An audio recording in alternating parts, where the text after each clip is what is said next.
welcome to my channel. I'm so glad you're here. Don't forget to like, comment, and subscribe if you enjoy my content.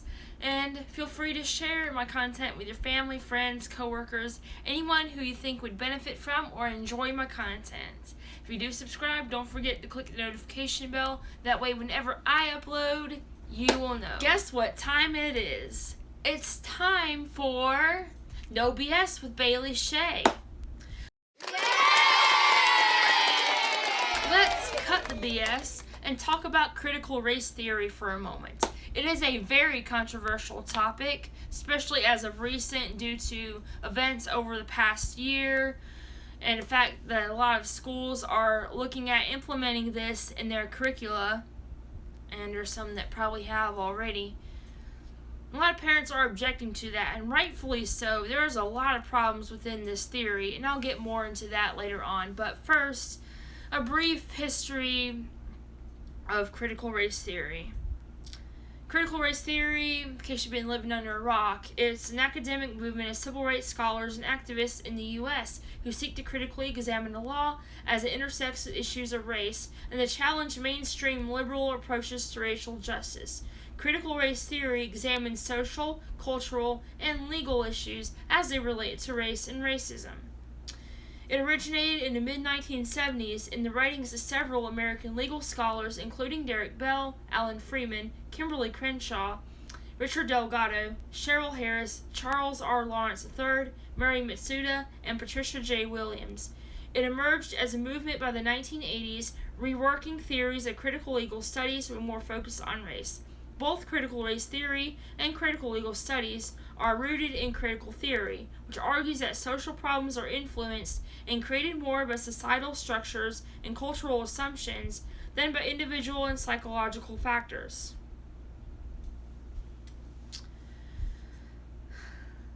And that right there is why it's problematic. It focuses more on the society than the individual. In other words, anything bad that happens to someone who's, black or Latino or any other race is because of racism, because society is racist, because of white supremacy prevalent in society, things like that, and it's never really the fault of the individual. And if anyone of color wants to do a certain thing in their life but they can't, they're told it's because of systemic racism and society is all racist, instead of encouraging the person to work hard and to overcome their obstacles and achieve things in life that they want to achieve. That right there is definitely problematic, because it is telling people, specifically people of color, that anything bad that happens to them is not their fault because of the legal system being racist and society being racist and not letting them achieve what they want to achieve in life. That is basically telling people that they're a victim because of their race and that they won't achieve much because of their race, which honestly is very racist to me. It is very racist to assume that of people of color. There are many people of color who have made it in life, who do very well for themselves. And it's all based on individual merit. Like, they worked hard to get where they're at. Now, some of them, due to poverty and whatever circumstance, may have to have worked a little bit harder, but they still have worked hard to get where they're at in life. And it's honestly a problem in society in general. We encourage people to be victims of their circumstances rather than rise above them, but that's really another topic for another time.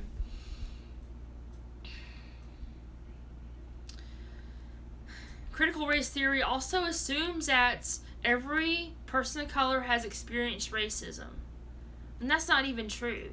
Not every person of color has experienced racism. Some have, some haven't. Not every person of color thinks the same, has lived the same life. They're all different, just like every white person is different.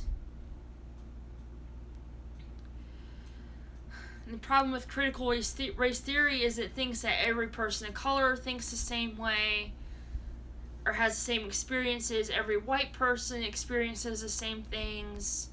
Oh, if you're white, you must be privileged. You must have had it easy, when that's not the case for every single white person out there. Yes, there are some white people who are privileged, but that's not the case for every white person. There are some white people who are racist, but that's not the case for every single white person. And also, by teaching that, you're teaching that people can't overcome the way that they were brought up if they were brought up in a certain negative situation.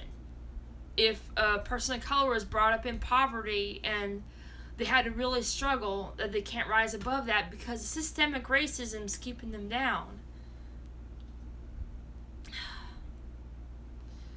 Also, telling white people that they can't not be racist because their parents were racist and they can't unlearn that. And critical race theory actually goes so far as to teach everyone that every white person is a white supremacist, and that's not the case. Oh, subliminal racism, that's not really a thing. That is not really a thing. It all depends on the individual, not the society. Individual merit and individual ethic is the main thing, the main cause of societal problems or societal successes. It is not based on society as a whole like critical race theorists like to think. And that's why it should not be taught in public schools. That is not a good thing to teach kids. That being said, I'll see you in the next video.